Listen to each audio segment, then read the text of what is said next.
welcome everybody. Thank you so much for tuning in today. This is Adam from Miller's Custom Guitars and the N+1 podcast. I'm so glad that you could tune in. This podcast is all about talking to amazing guests about their hobbies, passions, and obsessions.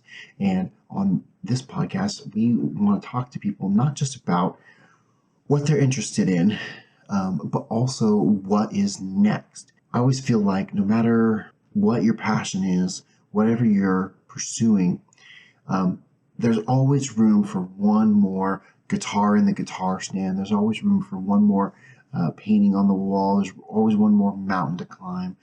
There's always one more play that you want to be in. Whatever your passion is, whatever you're passionate about, it's not just the thing that you're working on. There's always one more. And that's what this podcast is about. Not just what we're on, but what is next. And that's why we call it the N+1 podcast. And I always want to talk to guests and find out what they're in the middle of and what is on the horizon. I had a guest scheduled for this weekend, and that guest had to reschedule for next week, so that'll be great. Can't wait to talk to him. But that means that I am left without a guest for this week's episode. But I thought it would be interesting to go back and listen to maybe some highlights from the first 6 months of our episodes. I was going through them, and I've had some really fantastic moments from those first 20 episodes or so. I've been doing this for 6 months, and I just figured I was listening to some of those episodes, going all the way back to the first episode with my sister Bethany. That was still rough around the edges back then, but I really enjoyed that conversation with her. Anyway, these are some highlights from some of the episodes that we've had. Up first this is a highlight from our very first episode with my sister Bethany, and we are talking about quilting, and this is some interesting conversation that we have. I don't like describing what I do. I'm a quilter, but I don't sell quilts. Okay. Anyway, I'm also sewing on a 700 series Big Bernina, and these things are like retail like $10,000. I know when we bought it, it was maybe $6,000 like 10 years ago, and that was more expensive than like 3 of my previous cars combined. So just real quick, for people who aren't in the sewing quilting industry, a Bernina is a super fancy, like ultra, like it's like a computerized touchscreen sewing machine. If you for your layperson, if you're walking into Joann's and you want to buy a off the shelf sewing machine just to kind of get started, you're maybe spending $200, $400 if you want something like that has some bells and whistles. But if you're really committed and you are okay with spending money, you're maybe spending like $1,200 on a decent machine. So a $6,000 machine 10 years ago, which would be like $10,000 now in quilting, that's a tank. That's what we're talking about. Is a $6,000 Bernina. It was $6,000 like 10 years ago. Now they're like 10. Right. That's what we're talking about for the viewers, for the listeners. That's what a Bernina is. They're race cars. Yeah. Tools of the trade. Like I have to have that. And for the caliber of sewing, I'm sewing sometimes 10 hours a day, 5 days a week. This is what I do for a living. I literally have to have a well-oiled machine for that. Literally. Yeah. Nice. And that's one of the things that like gets me good machine equals good patchworker. I call it patchmanship, which is a word I made up. Patchwomanship? Patch galship. Patch they themship? Lord. Okay, what about anything else that comes to your mind of things that you have that are kind of highlights of your collection? My fabric stash, right? A good true quilter, no matter how poor you are, you can find fabric and hoard it for years and years. A lot of my current fabric stash, which is probably more fabric and more yardage than I could ever sew with in the remainder of my life, you're either buying it because you can't let it go, or you have something in mind and you're like, I should just get a little extra just in case. I know exactly that feeling, because I feel the same way as a hobbyist woodworker. I feel the same way about wood, right? It's like every once in a while I'm just like, I just want to go to Stockton and buy some wood. Do you have any projects you're working on? No. And what are you going to do with it? I don't. So I'll find something to do with it, and I just have wood in the shop. That it's like, oh yeah, that's some good mahogany. What are you gonna do? Something. Yeah. I'll make a spoon. Yeah. They have a term. They have a term in quilting and sewing for projects that you haven't done and are gonna sometimes do, but you're never gonna get to. What's that term? I forget. So I don't have a term for that. I have a term for stuff you started and abandoned. Right. What do they call it? A UFO. Right. That's the term. Unfinished object. Right. Or a WIP, which is a work in progress. Right. So when I was working there, everyone says, "Oh yeah, I have all these UFOs sitting around." But it's not your term. That's an industry term that everyone is familiar with. Oh yeah. Oh, I have one of those. I bought one of those, and it's a UFO sitting in there. Yeah. So yeah, I mean, unfinished that might object. It could mean that you haven't even started it, but in my brain, unfinished implies that you have started it. I don't know, but yeah, that's it. In my office, the company I work for, there's like 4 quilters, and we all refer to them as whips or UFOs. I say UFO because I think it's cuter. Yeah, I feel like UFO is more abandoned than a whip. Mm-hmm. Don't you kind of consider that? Like if someone says, "Oh, that's a UFO," that's something they're not going to finish, right? I've got stuff. I have really well-meaning intentions to finish at home. How many UFOs are you not going to finish? Okay, I would love to finish all of them. How many do I have? How many projects do I have in progress right now? Like not at work, just at home. Not at work, at home in my private collection. I'd say 20 projects would be a conservative estimate. And mind you, like each project probably has about 8 or 10 hours of commitment in it already, and probably like $200 to $400 worth of materials. Oh my God. You're bonkers. Okay. Some of those were like recycled or like making out of, recycling fabric or like old garments. I have a box of Grandpa Dan's old shirts that I'm going to do. Dude, that's so cool. I didn't know that. Well, Mom started it, but it's like I'm going to do these wall hangings for all the cousins. Dude, that's of cool. Grandpa Dan's shirts. So I did not know that. That is so cool. Up next, this was one of my very favorite conversations that I've ever had. Even now, 20 episodes in, this was one of the very first people I knew I had to get on the podcast was my old high school friend, Courtney Pong. She runs an improv theater in Boston.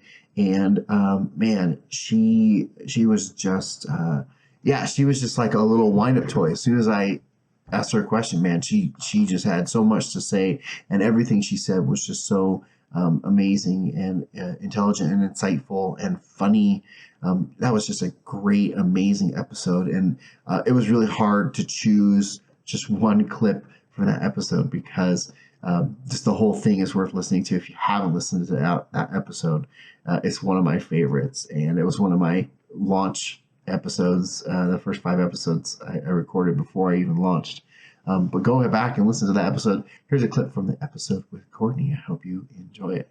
So let's talk about improv a little bit. What are some of the big misconceptions people have about improv? I feel like one of the things that about improv is I know that there are like sometimes people like corporate people bring in like improv people to do like trainings because they feel like there's applications outside of comedy in a corporate setting or whatever. But what are the misconceptions people have? Who should learn improv? Who should learn improv? Everyone. I say this constantly when I work with companies, which is not everybody wants to be or needs to be an improv comedian, but anybody can benefit from these skills. To back it up, the biggest misconception, the biggest thing we get asked when you tell somebody you're a professional improviser or you do improv comedy for a living, or you're in improv comedy, the biggest thing they ask you is they say to you, tell me a joke, which is so funny because it's first of all, it's not what we do, right? Where improv, right? Improv is about being a part of a team. Even just from just aesthetics from the outside, it's a bunch of people that are performing with no script.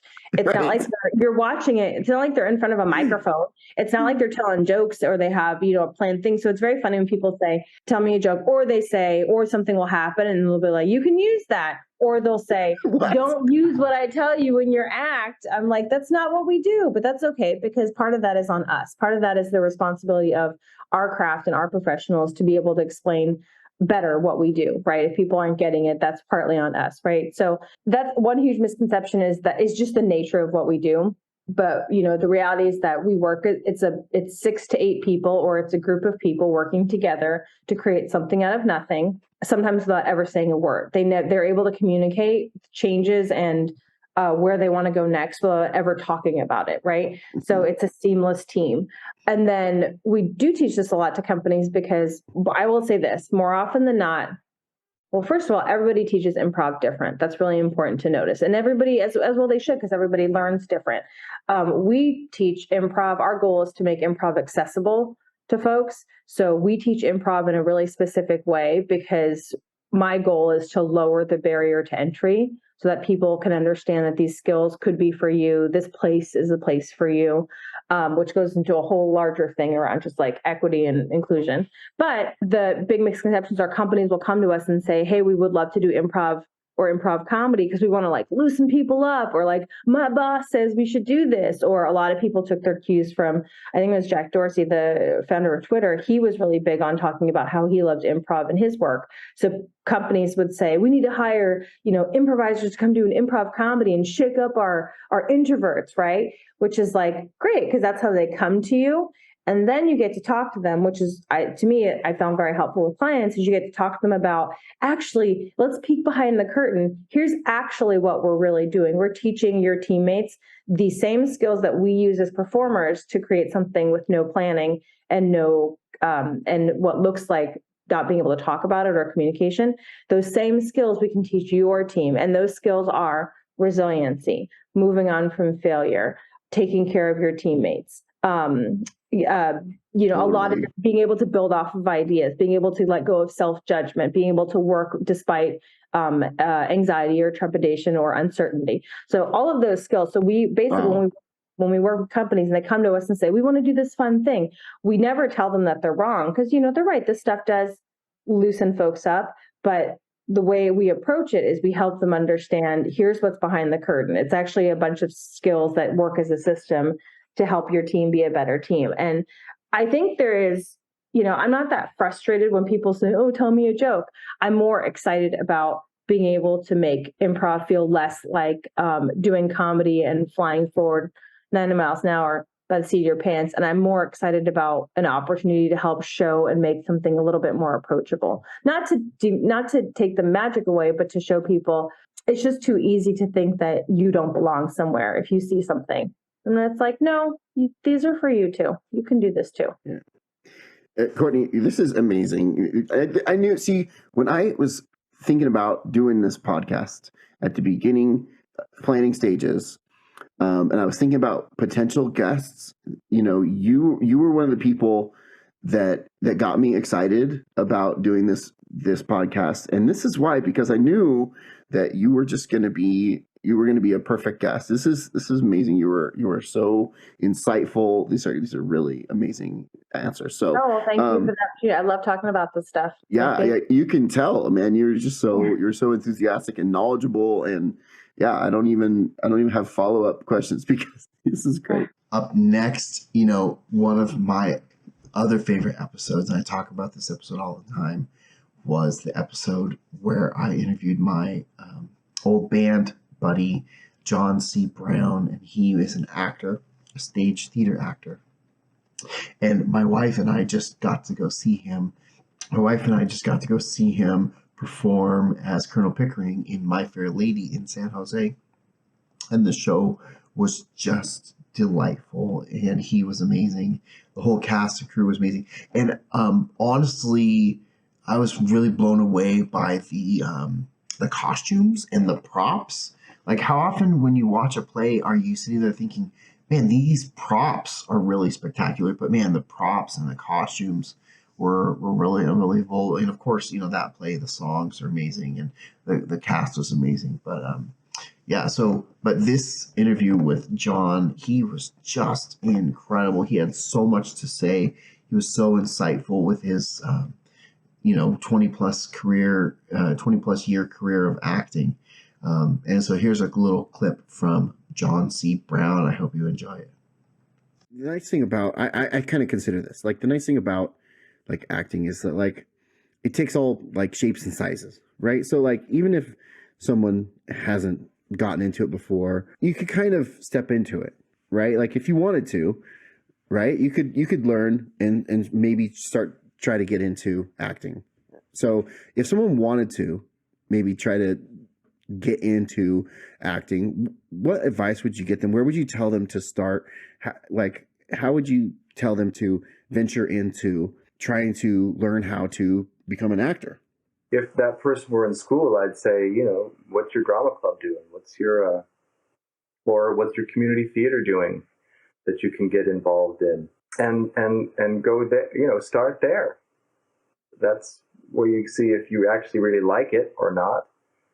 And then how much you like it. Some people, that's enough. I worked at a theater in Pullman, Washington recently, very small time thing, and they brought in a few of us to play the leads. But just terrific people. And that was like, she was okay with her day job and then coming in to do this, that she understood that it didn't have to be a career for her. It was enough to be a pastime, but more than a pastime. And just get your feet wet and see if you like it. Acting technically is about listening, as far as I'm concerned. Learn your lines, know your cues. That's the other thing. My first thing I do is learn my lines, but it's also important to know not just when the other person stops talking, but what's your cue? What is actually their last word? And then you're just reacting. You're just listening and you're reacting. I like to say that the amateur rehearses until they get it right, and the professional rehearses until they can't get it wrong. So no matter what, as long as you know your cues, no matter what they're throwing at you, you're able to give it back because you know the words. And now we're just having a human connection moment together. I'm not thinking about how am I going to say this line, or I'm thinking about what do I want out of them, listening to the other actor, and I'm telling the truth back to them and listening in that moment. That's what's fun about acting, because sometimes that might be slightly different every night. I had an acting teacher once said, if you memorize your lines, it's like saying, I'm going to catch the ball up here. And you toss me the ball, I'm going to catch it up here. And you toss me the ball, I'm going to catch it up here. Well, what if one night they roll the ball across the floor and you still go to catch it up here? You're not listening now. Does that make sense? That makes perfect sense. That's amazing. And that's a great analogy. I love that about the craft, because it will be. And especially on a tour like this, we're auditioning audiences every night, essentially. Because audiences have a line. They'll have a laugh, they'll applaud, they'll gasp, and like another character speaking. You have to wait for them to have their reaction, to have their moment, for that energy to continually sort of loop through the theater. That's so interesting. I never thought of it as so interactive like that. That they're literally, the audience is part of the show. Especially, they're literally a part of their character in the show. Absolutely. And they can inform the whole. Becky and I were playing a scene. I love working with Becky. She's listening. She knows her words, and she's just listening. And so we're playing a scene together, which we've done in rehearsal a dozen times, and we're at a place where everybody was happy with it. And suddenly we get this reaction from the audience, and it changes. It changes for us. And now it's a whole other scene than I thought it was going to be. And she too. And it was fun in that moment to realize, oh, hey, this is different. Let's ride this wave. Yeah. And obviously, I mean, it makes sense because I've experienced that in music, right? If you're like leading worship, then maybe the worship goes someplace you didn't expect, or if you're doing a gig and the crowd's super into it and you decide to take the music somewhere it doesn't go. But it didn't click with me that if you're in a play that would be all the case also. That's amazing. So I have a question now, and we didn't talk ahead of time to maybe set something up, but I've been doing a segment on the podcast called Let's Get Into It, where we've been doing the thing a little bit. And I was wondering if there was anything that we could get into about acting. And, obviously you didn't like send me a script or anything, so we're not going to be running lines. Right. But I was wondering if that would be really cool. But I was wondering if there was anything that you could do with me in just a couple minutes that could help us, or any tips or tricks that you could show us in just a couple minutes. And if not, it's fine. But I was wondering if you had any thoughts or ideas about that. Well, there's this technique, this Sanford Meisner, I think was his name, was an acting coach of legendary proportions. And I'm not sure how this originated, but there's this Meisner exercise where we just pick a word. Okay. Pick a word, Adam. 7. Feather, you said? 7, the number 7. 7, okay. So now we're going to have a scene where all the dialogue back and forth with us is the number 7. You ready? Okay. 7. 7. 7. 7. 7. 7. 7. 7. 7. 7. 7. 7. So you get the idea? That's awesome, dude. That's cool, man. Yeah. And then there was another, okay. Oh, real quick, hold on just a second. For the audio only listeners, Yes. I recommend going and watching that on YouTube, because that's going to be worth a watch.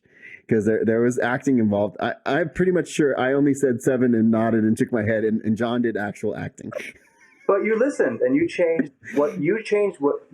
your 7 in relationship to my 7, and I changed my 7 in relationship to your 7. And that's the point of that exercise. That's awesome. That's a great exercise. Let me see if I can, okay, so here's one of my lines from My Fair Lady. Perhaps the poem is too difficult for the girl. So this is going to be another acting exercise. So I would ask you to repeat that line. Perhaps the poem is too difficult for the girl. Perhaps the poem is too difficult for the girl. One more time. Perhaps the poem is too difficult for the girl. Perhaps the what? Perhaps the poem is too difficult for the girl. Perhaps the poem is what? Perhaps the poem is too difficult for the girl. For who? Perhaps the poem is too difficult for the girl. So the idea there is, again, to break us up out of, I'm going to say the line this way. And who knows what the right choice is? Sure. But it's a technique to break you out of the say of the line. This is the way I say the line. And that's awesome. I found that very frustrating. That was a college professor that did that. But in hindsight now, I love it. And I do it to myself if I find myself. And sometimes I am. There's a line, I have an old school chum who works at the home office. Perhaps he can help. And then a couple of nights ago, I was like, perhaps he can help. And then I thought about it, and I was like, no, it connects with, I have a friend. Perhaps he can help. So that is the correct choice. But again, it just gets you out of just sort of going through the motions, because you want to be alive and present in the scene. Yeah. Yeah, or you could emphasize perhaps he could help, Perhaps he could help. Yeah, you could, depending on which word you emphasize. That was awesome. Thank you so much for doing that. I feel like I learned something. I could have sent you some sides, though. We could have had a scene together. I am a horrible actor. I'm so bad. No, you're in sales. I bet you're not as bad as you think you are. I am. I really am. You just have stage fright, is all. Another episode that was really important to me was when I had my wife on to talk about our method of homeschooling, which we call unschooling. It's very interesting. It's hard to explain. Well, it's not hard to explain, but there's a lot of questions that get brought up when you tell people that you're teaching your children this way. And we talked about addressing a lot of those questions. We're very passionate about education, and we love our kids very much, and we of course want them to grow up and be smart and to know things. And when we tell people that we are homeschooling, and specifically homeschooling this way, there's so many questions. And this episode, if you've ever had questions about unschooling, homeschooling and unschooling specifically, this is a very good place to start, because it's we're not experts. We're just people that are in the weeds. And my wife's done a lot of research, and she's an educator. She's gone to school for it. She has a part-time career as a tutor, so she takes her career and our children's education very seriously. So it's worth listening to. So check that out. I don't remember how I found it. I think a friend had brought up the word unschooling, Joanna. And so I had looked it up and started researching unschooling like while I was homeschooling Elena. And Okay. When I mean homeschooling, I mean like we were doing school at home. Okay, so yes, I try to make it fun. Yes, it wasn't 6 hours. It was fewer hours. Now, this was during the pandemic, right? No, this was before the pandemic, okay. when we just had Elena home. Okay. And then... so this is when we were going through the chartered homeschooling, right? So they have the assignments, they have the curriculums. We still kind of found that kind of restrictive in some senses. Right. So the reason I got interested in unschooling was because when you're homeschooling, you're the teacher, right? And your kid's the student. And so then you've got this pushback of they don't want to do this thing that you thought you made it fun so that they wouldn't push back. And then you're fighting about school and it's stressful and they still don't want to do it unless you give them candy or whatever. And there's just this whole thing of like, this is not how I want learning to be. I wanted learning. I love learning. I want my kids to love learning. I want them to be excited about learning, not resistant and not only willing to do it if they get things, Right. Yeah, so that kind of made me start my research with learning differently through unschooling. And then the pandemic hit.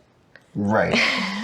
So, I'm sure every parent can relate to, if you start parenting through bribery, that's a slippery slope, and you can only do that so far before you run out of treats to bribe them with, and then you're broke and you have no more candy left. So you got to find something else. Hey, when you're a parent, you need a lot of bullets in the chamber. You need a lot of tricks in the bag to parent. Sometimes it's bribery. It's, sometimes it's, punishment. Sometimes it's, collaboration. Right. So, I'm not throwing the baby out with the bathwater there, but we started to look into unschooling. So let's talk about it. And I just wanted to actually also set the stage, and I'm going to admit, hey, unschooling, and especially, homeschooling by itself, and especially unschooling, is kind of comes from a place of privilege. Not everybody can homeschool. We are in a place. We kind of live below our means on purpose so that we can homeschool. We live comfortably, but we also live very frugally. Desiree doesn't work because she wants to homeschool.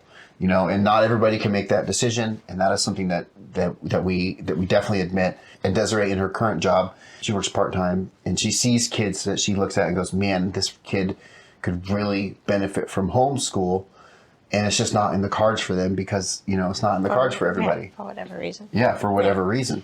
So we'll just admit, hey, homeschooling is definitely comes from a place of privilege, and we definitely acknowledge that. But I wanted to say, so if someone's sitting there, they've been listening to this podcast for however many minutes, 10 minutes or whatever, and they say, what the heck are you guys talking about? What is unschooling? I've never heard that term. What even is it? Okay. So unschooling, it's kind of there's other words you can use for it to make it sound less anti-school, but to sound less like a hippie? Yeah. You can call it interest-based learning is probably the best one. Okay. That's a term that we actually teach our kids to use. Yeah. Basically, it's taking the idea of learning like you do at school with subjects divided, sitting down with a pre-planned curriculum, and you throw that out. Okay. And instead, you make learning just a part of your life. Right. You let kids ask questions. Mm-hmm. You help them find answers to their questions. What are they interested in? They're interested in learning how to code, or they're interested in drawing or whatever. So you get them tools you need. You find them tutorials. You teach them what you know. Maybe you don't know anything, so you guys learn together. Right. You know, and it's basically taking the idea that you go to school to learn, and then you're done, and saying no, learning is something you do every day, all the time, every minute of the day, your whole life. Right. The way that I explain it, this happens at every single family event. So my wife is homeschooling our kids, and she's using unschooling, and this came from her. It didn't come from me. And the second she walks away, someone will ask me, how is things going with your kids? And then they just attack me. Family members attack me. How is it going? Aren't you worried about X, Y? And we're going to get into some of those questions, I'm sure. They always ask you about the schooling and schooling, even though I'm doing it. And like the second my wife walks away, you know, all of the questions, you know, so wait, you don't have a curriculum, you don't practice math, you don't practice reading. Aren't you worried that they're going to, you know, fall behind? Aren't you worried about this and that and that? This is how I explain it to, and first of all, as a parent, of course I am worried about those things, just like any parent would be worried about all those things for any kid. Even the ones that are in regular school, you want your kids to be able to do math and to read and to spell and to know things about history and to know things about the world. Of course I'm worried about those things. I'll just put that on the table. The way that I explain it like this is that children are naturally inquisitive. They naturally love to learn, right? And for some kids, a lot of kids, not every kid, for some kids, the school environment, that sitting in rows, sitting in a desk, the certain times you're supposed to learn and whatever, it squashes their love of learning. And so a lot of times you talk to a kid and they say, I hate school. And they say, I hate learning. I don't like learning. I hate school. Or I hate math. I hate math. And they don't hate math. They hate the system of school. And so unschooling is removing those restrictions and saying, you know what? Life is a lesson. We're always learning. And so I always kind of joke, I don't know what grade my kids are in, because, you know, when school never starts and school never stops, you know, we don't have Thanksgiving break, Christmas break, weekends, because when school never starts and school never stops, there's always a chance to teach. There's always a chance to learn. School's always in session. And then the thing about unschooling is that it's student-based, interest-based learning with parental support. So we're not just letting our kids do whatever they want, right, all the time. We are letting them pursue what they're interested in, and we are supporting their interests. You know, when our son says he wants to be a game developer, it might look like he's playing video games for 12 hours a day, but he's playing the games that are very code and mod heavy, and he's learning how to mod his own video games and write code, and he's 9, you know, and we're supporting that, and we're helping to provide the support and the tools to do those things. That's an important point. We're not just ignoring our kids and figuring that they're going to learn, which they will anyway, but what will they learn? They'll learn that their parents are interested in them. Right. The support is very important. That's why I like to say that unschooling is it's really a lifestyle, because we have to be involved. You know, we have to know our kids. We have to know what they're interested in. We have to listen to them. And even if something that they're interested in seems weird to us, we still need to be open and listen and see how we can support them or why they're interested in this interesting thing. You know, it's very much about relationship, which I'm a very relational person. So it's perfect for me because I love just spending time with the kids and getting to know them. And that's one of the things I love about this is I feel like I really know my kids, and I like that they're willing to come to me for questions. Up next, this was a guest. This is actually a dream guest for me, was getting Stephen Pond from the YouTube channel, Read and Find Out. I've been watching Steve's channel for so long. to get him on the channel was a huge get for me. And, to be talking to someone that I've seen on YouTube so many times and just to be chatting with him about one of my favorite things, which was Brandon Sanderson's Cosmere. Man, that was just delightful. I had such a good time talking to him and just about something that I love. I'm so invested in and passionate about. So I'll put in a little clip from Stephen here and go check out his channel. I'm a big fan of rereading Sanderson novels as well. And so while my first time through Elantris, I struggled to get, I struggled getting through Fellowship of the Ring. I tried to get into Fellowship of the Ring probably 5 times before I finally made it past the Rivendell chapters, and then was able to get in the story and had a grand old time. Elantris was similar to me, where it took me, I think, 2 or 3 tries to just really get into it. But then with every reread that I've done afterward, it's been a breeze. I've loved every second of it. Well, and talk about maybe someone saying the slog.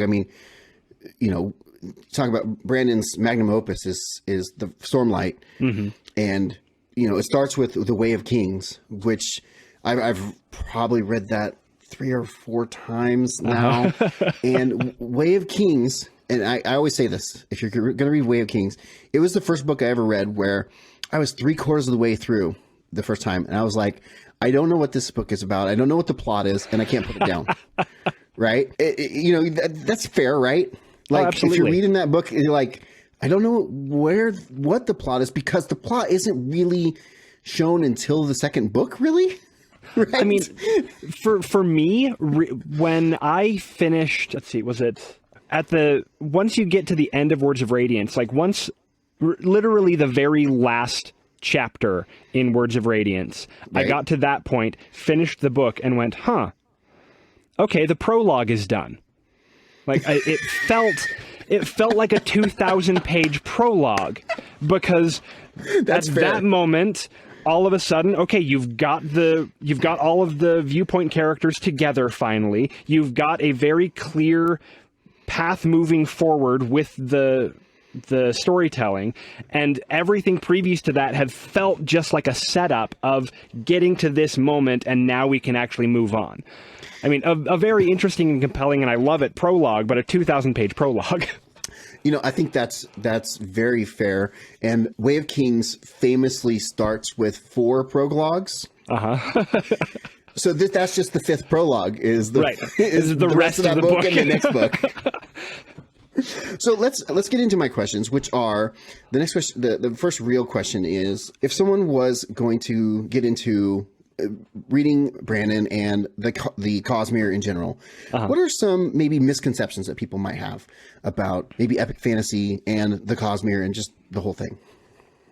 I feel like a lot of people approach epic fantasy or fantasy in general as escapism, especially if you don't read fantasy very regularly. I have had people who have looked down on fantasy readers and like, oh, you're just reading that magic fluff. Like, a lot of people just equate it one-to-one with Harry Potter or with Twilight or with any of these other not as weighty stories.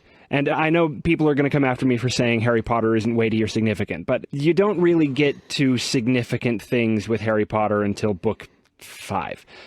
Sure. I mean, mostly because Harry Potter was written for a aging demographic. Like, it was written for 10-year-olds with book 1, and then it was written for people who were growing up, and the books fit those demographics as you go through it.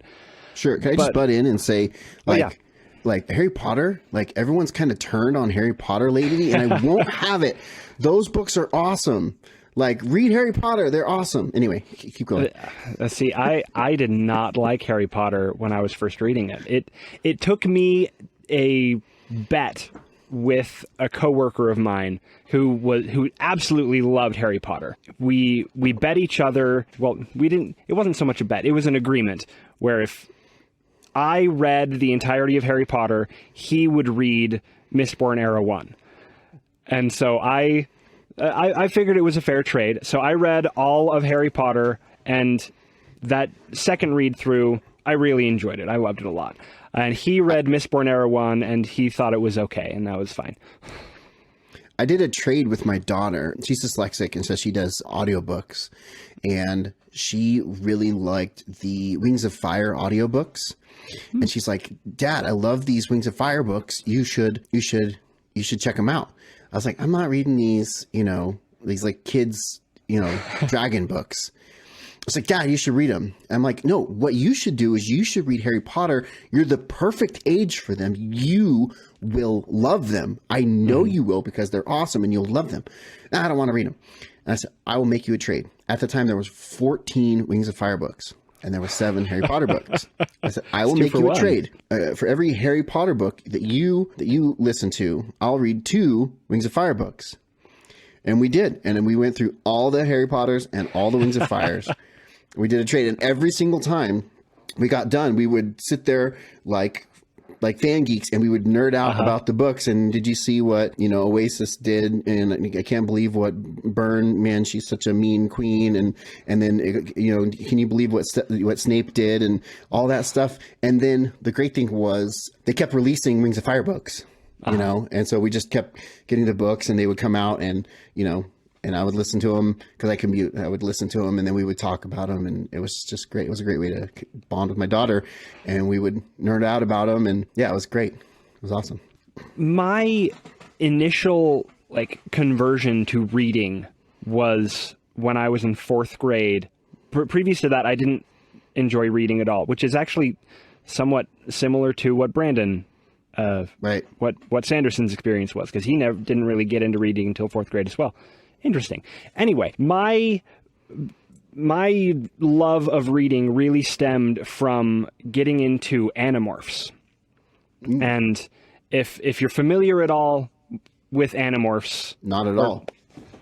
Great. Then if you're passively familiar with Animorphs, I'm not sure if you've ever seen the covers of the books. It's like the original covers were like a little animal that eventually through bad Photoshop morphs into a person, or other ways, depending on whichever way you go. It's about a group of young adults who meet an alien who gives them powers to be able to shapeshift into any animal they touch.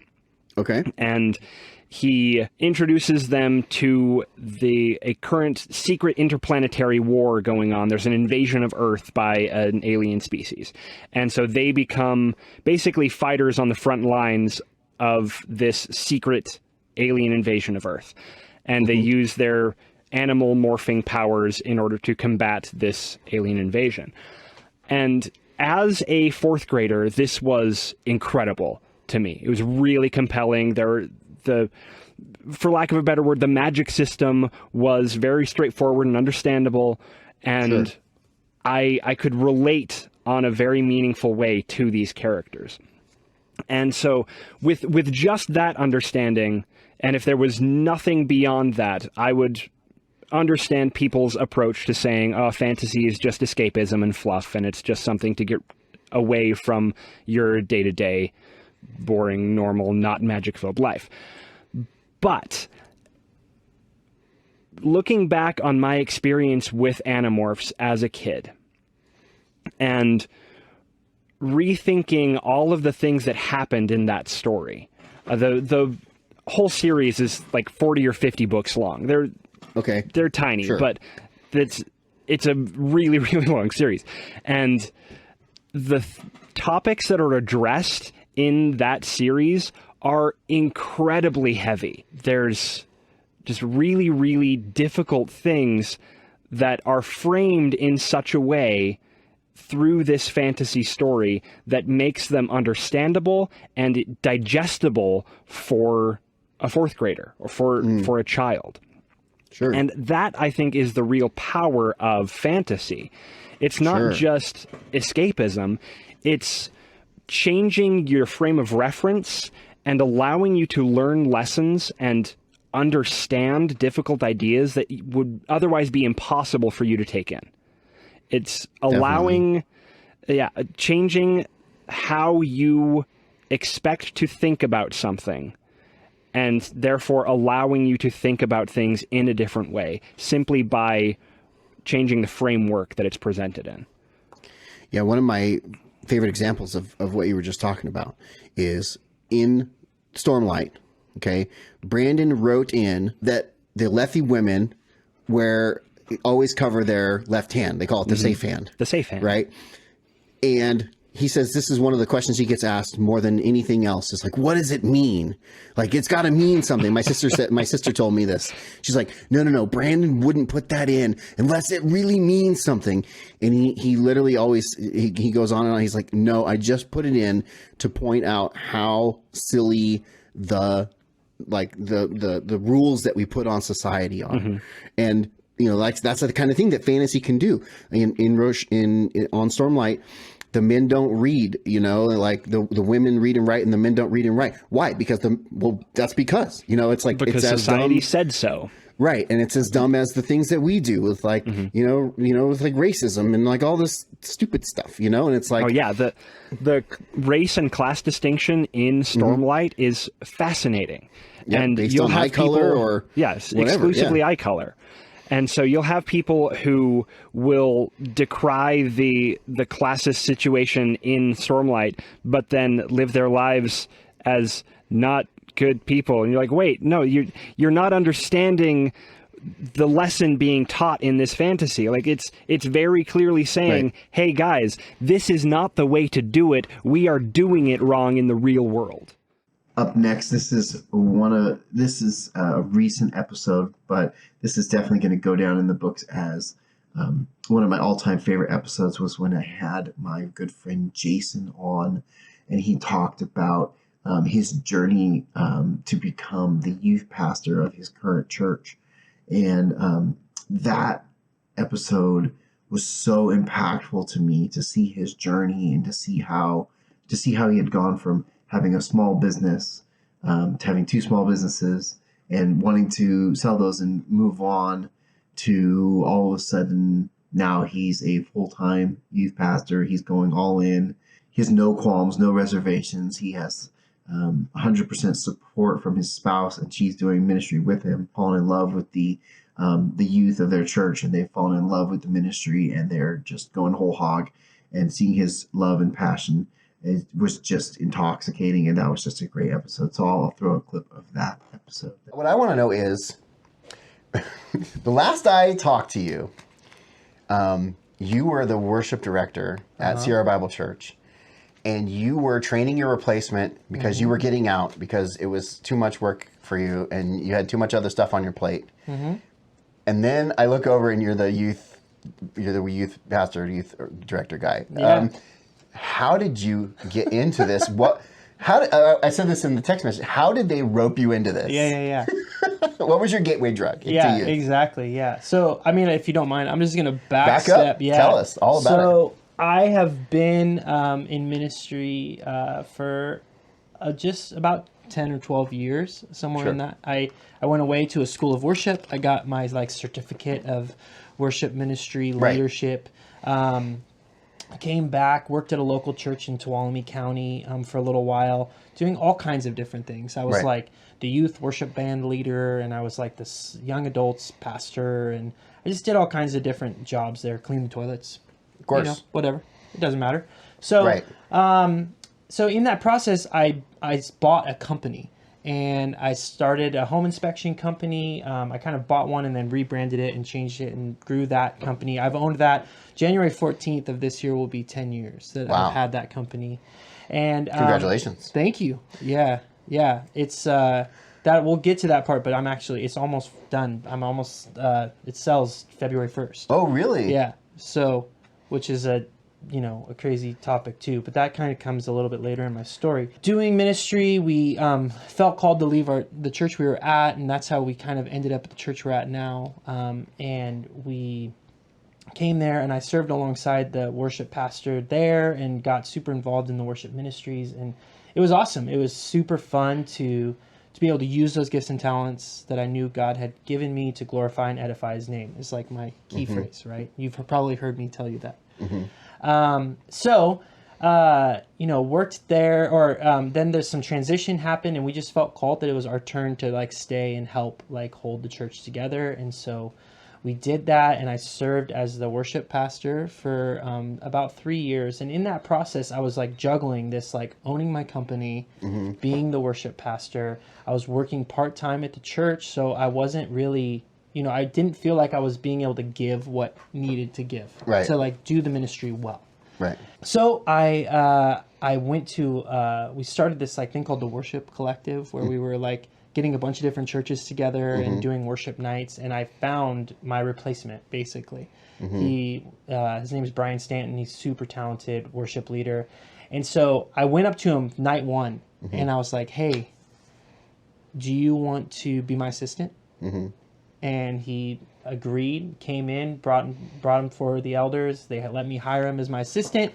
He worked for me for about a year, and during that process, I was like, "This is the guy that needs to be a worship pastor." I'm gonna butt in because I've known you for a long time, and like I know exactly how this conversation went.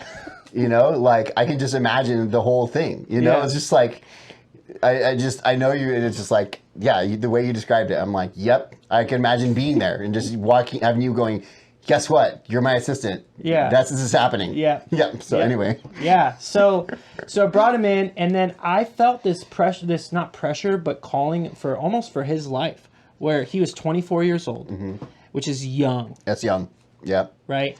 And I was like, we're old guys. Yeah. That's young. I was like, if anybody would have taken a chance on me at 24 years old, I believe the trajectory of my life would have changed. So I went to our elder board and I said, hey, this guy's getting married. I believe that he has a heart for worship and for our community, and I think we should take a chance on him, hire him full time. And so they agreed with me. We hired him full time. I stayed just helping and doing the things, and slowly, kind of like all ministry, if you're not like in it all the time, it's easy to just like boop, boop, boop, fade, right?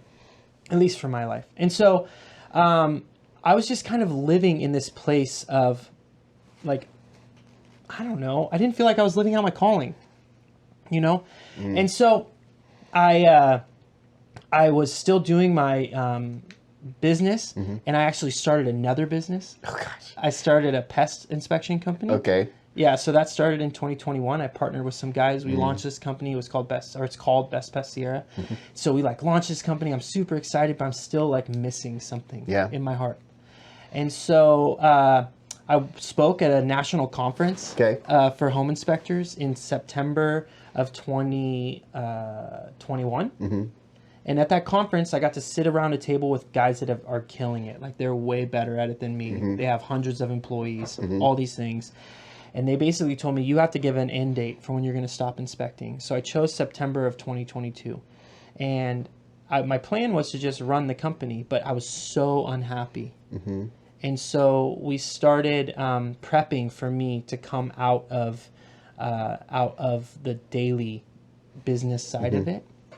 And in the first week of July, I found out that our existing youth pastor was going to be let go. And they asked me, because I was had been on staff and had all my stuff, they asked me if I would go to Hume Lake. Sure. And, sucker. And in my heart. Okay, hold on. I can finish this story for you. I'm just kidding. Go ahead. In my heart, I was already separating from my company, so I had more free time. I had this broken void in my heart. I had never been to Hume. Oddly enough. Never been. So I go up to Hume. I spend a week with the high school students, and it changed my life. Yep. So my life was changed at Hume. I'm going to get tears because, I grew up as a Christian with Christian parents who are amazing. And, it was my parents' faith. And it was Christian, it was a summer camp. It was Hume Lake where I was like, whoa, this is real. This is not my parents' faith. This is my faith. And it was the friendships that I made, and it was the youth counselors. And that's, that's when it became real for me. It was those Christian camps when I was in high school. Yeah. And, you know, my life's dream would be to be the band at a Christian camp. Yeah. Because those bands are ridiculous. I remember every single band that ever played at a Christian camp, and they were the best band that ever played. Were they the best band that ever played? No. Were they the best band that ever played? Heck yeah, they were. Yeah. I mean, Spooky Tuesday, Everybody Duck, Steve Mills. I mean, I remember these guys. Yeah. And they impacted my life so deeply. You know, Future of Forestry, they weren't Future of Forestry back then. They were Something Like Silas, you know. These guys were so incredible and so important to my life. So when you said I got roped in to go, you know, they asked me if I would go to Hume Lake, I was like, yeah, I know how this story ended. Yeah. Because, I mean, Hume Lake is such a great ministry. Yes, it's expensive. Yes, they trick you into having your life changed with all the fun that they have. Right. And it is fun. You are going to have a great time. And they, you know, if you're open to it, you're going to have your life changed. Right. You know, and look, it's a business. It's expensive, and the stuff there is expensive. And you can also go to Hume Lake with no money in your pocket and have a great time also, and have your life changed. Yeah. It's a great place. It really is. Can be life changing, and it was for me for sure. Yeah. Yeah. So it was, and here's the kicker to it. Guess what age boys I was cabined with? I'm guessing your kid? Remember that it changed my life. So, I mean, you would have to think it was like the seniors, right? I'm guessing you were bunked up with your kid, right? I had 13 freshman boys. These are the slime. These are the worst kids on the planet. Well, they are smelly, and they don't sleep, and it's just penis jokes. Yeah, the whole time. And there is so much chaos that happens.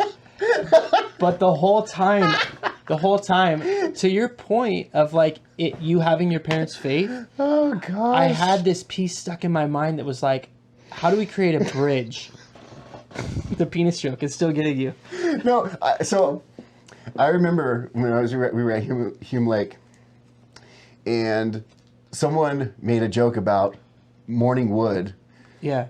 And I guess at a previous summer camp, they had written a song about it, and then all of a sudden, Chad Pippin, who is one of my dear friends, who is like probably like my worship mentor, probably after my dad. Yeah. Like it's like my dad and Michael Roberson and like Chad Pippin are all like right there, bursts into the room and just strums the Morning Wood song.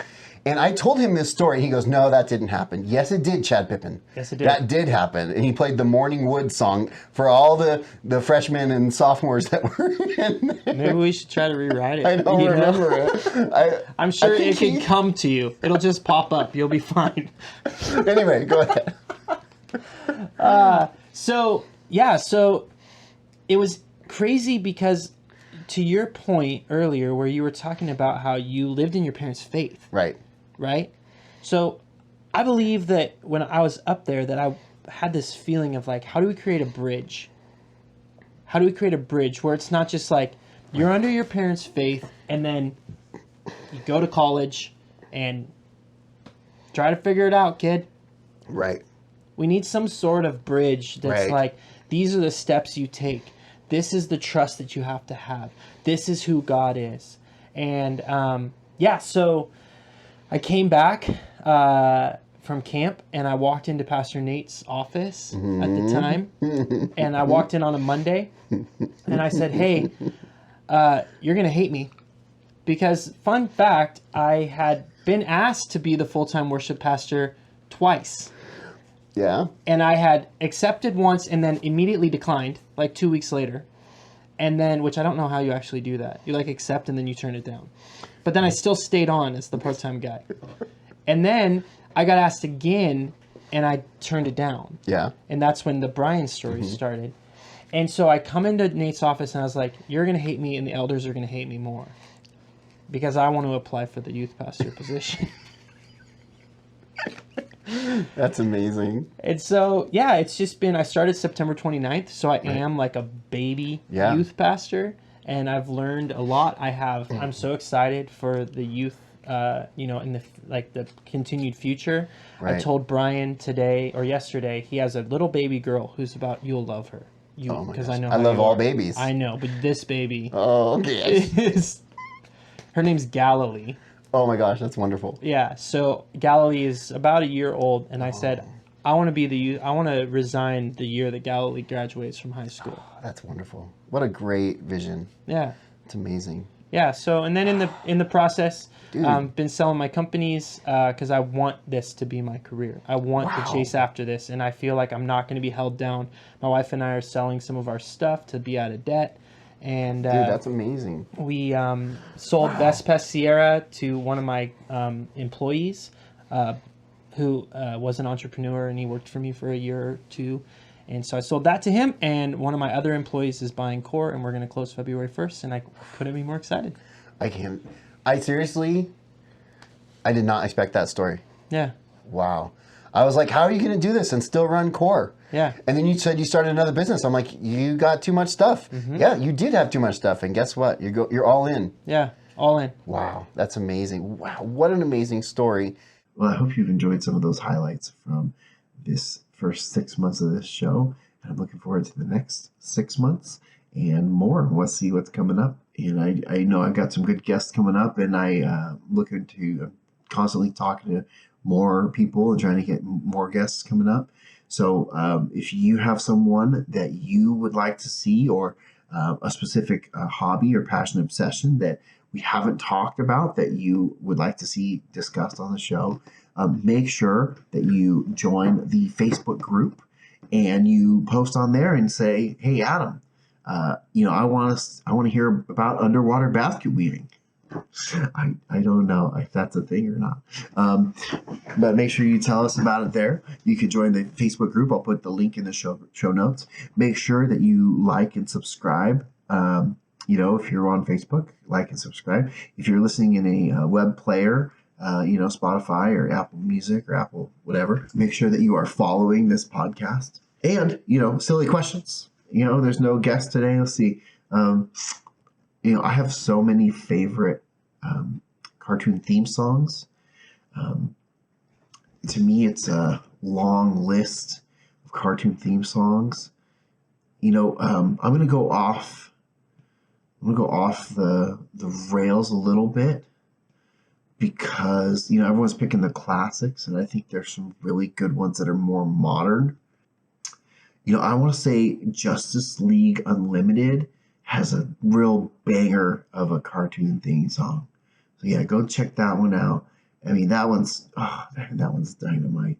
And then as far as most famous person I've ever met, I haven't met that many famous people. It might be David Crowder. It might be Sarah Jarosz. But I think more people might know who David Crowder is than Sarah Jarosz. So yeah, it's probably David Crowder. So anyway, I always ask the guests those two silly questions. So anyway, that's been it for Miller's Custom Guitars and the N+1 podcast. And until next time, guys, don't be a jerk.